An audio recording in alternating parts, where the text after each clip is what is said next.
तार भैल्युएसन बोध हुए भारतीय जनता पार्टी अन्य राज्य मान मुख्यमंत्री स्टेटमेंट को ने सत्यता के जापर डेफिनेटली मुझे कहि राउरकेला जदि आप देखिए शिल्प क्षेत्र में राउरकेला हूँ fast public undertaking independent India ये 9.5 मिलियन टन जो एक्सपेंशन आज पर्यटन ग्राउंडिंग हो पार ना तेणु आत्मसंख्या करूँ से करदेवाटा सेल्फ कॉन्ट्राडिक्टरी स्टेटमेंट यदि आपण मैंने भारतीय जनता पार्टी अन्य राज्यर मुख्यमंत्री शुणे से जो स्टेटमेंट कॉन्ट्राडिक्टरी स्टेटमेंट दौरान प्रेस को तेणु भारतीय जनता पार्टी कह सिद्धहस्त काम करवाटा आप देखु सीएमआई रिपोर्ट हिसाब रे सारा भारत वर्ष में 3,50,000 कोटी टंकार घरोई पुंजीनिवेश होता बेले आम ओडिशा रे चलित वर्षर प्रथम क्वार्टर रे सीएमआई रिपोर्ट हिसाब रे आमे पाखापाखि 1,40,000 कोटी टंकार घरोई पुंजीनिवेश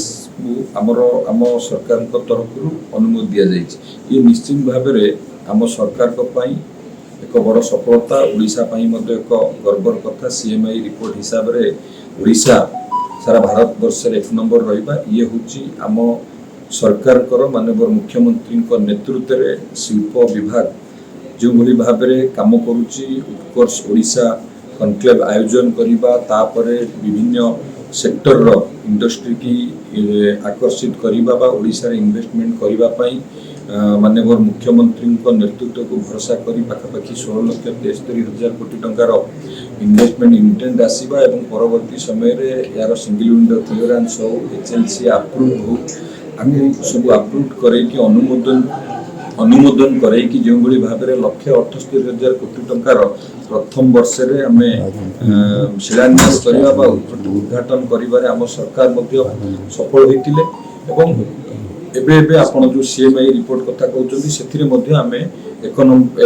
सारा भारत वर्ष रे मध्ये प्रथम स्थान आमे अधिकार करिछु। तो ये सब को देखिबे ये सब होउची वास्तवतार रिफ्लेक्शन आम सरकार जो पॉजिटिव वे रे काम करछि तार वास्तवतार ये होउची एक रिफ्लेक्शन एवं निश्चित भाव आगामी दिन में ओडिशा रे आहुरी अधिक शिल्प गढ़ी उठ विभिन्न सेक्टर रे केमिकल पेट्रोकेमिकल हो हमर रिन्यूएबल एनर्जी हो कि सी बिल्डिंग सी मैन्युफैक्चरिंग हो टेक्सटाइल रे मध्ये गोटे भल इकोसिस्टम ओडिशा रे तैयारी करछि एवं एई भली डिफरेंट सेक्टर रो इंडस्ट्री ओडिशा रे आगामी दिन होबाक जाउछि एवं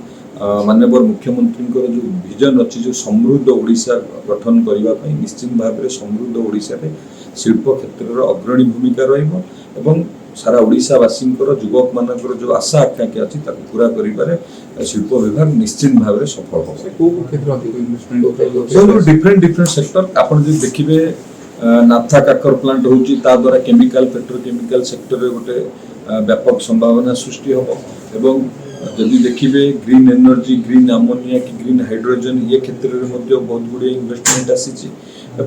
टेक्सटाइल रे तो आपण मान जानते आम खोर्धा ठारे पाखापाखि 12टी प्रकल्पर से ग्राउंड ब्रेकिंग करी डिफरेंट वेदांत ढेंकानाल लक्ष कोटी टंकार इन्वेस्टमेंट करने अनुमोदन देकी जगह भी चिन्हट कर काम आगे चलती डिफरेंट सेक्टर रो इन्वेस्टमेंट ओडिशा को आसुची आगुरु जंती केवल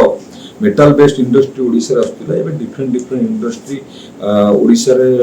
प्रतिष्ठा होबा को जाउची एवं निश्चित भाव में माननीय मुख्यमंत्री को ऊपर भरोसा करी विभिन्न प्रकार विभिन्न सेक्टर रो इंडस्ट्री तांकर प्रतिनिधि माने भरोसा करिकि एठी ओडिशा रे प्रतिष्ठा करिबा पई मन बळैचंती।